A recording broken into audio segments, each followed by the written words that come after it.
Hi mga Aksidente lang babos! daw ang nangyari kay JJ. Tanong mo doon sa cellphone ko. So, yung ito bilhin is hagdanan, namin na nakaharap ako doon. And yung kitchen po is nandito. Hindi ko nakita yung nangyari kasi sigaw lang po yung narinig ko. Yan po yung nangyari. Pero si Glenna hindi tinanggap ang sinasabi ni Alex. by the way, mag-grade 3 na pa na pala. Gusto niyo ho ba makaharap yung kabilang Ito model? yung lunchbox.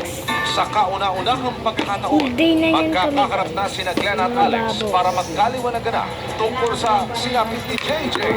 May kasama na siyang tinidor at kutsara. Hindi ko magagawa yan. Tapos, yun. Hindi ko magagawa yan.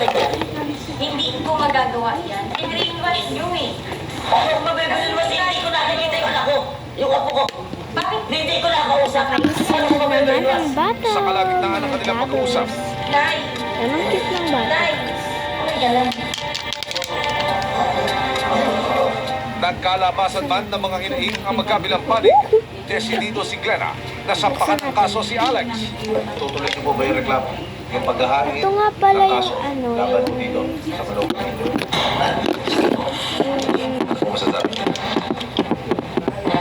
Wala po akong magagawa. Pwede siyang pagtali dito kasi wala siya. Nakipag-ugnayan din ang resibo sa ina ni JJ na si Camille sa pamamagitan ng isang tawag sa telepono. Ano ho ba masasabi niyo unang-una dito ho sa pangyayari na ito? Siyempre po, nag-alala po ako. Pero, Basta guys, tali sinabihan ko naman na po yung asawa ko po na pagkamot po yung basta. Pero, hindi pa po talaga natin sila ipagkamot nung time na yun. Noong una po, sinabihan ko na po sila, huwag kayong masyadong mag-isip ng kung ano-ano kasi hindi naman yan magagawa ng asawa ko. Alam ko talagang aksidente yun. July 10, formal lang nagsampa si Glenna ng kasong physical abuse.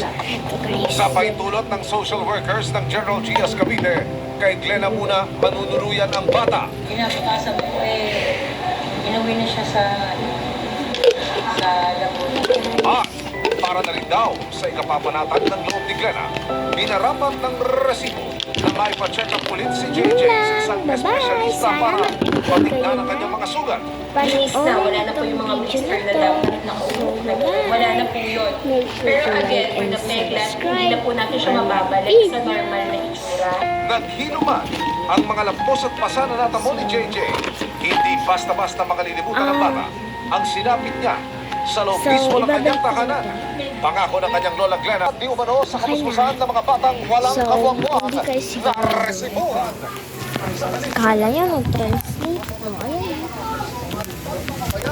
Kaya, alam ko kung saan guys yung bag ko nakatabi pa. Pumili ka. Bye!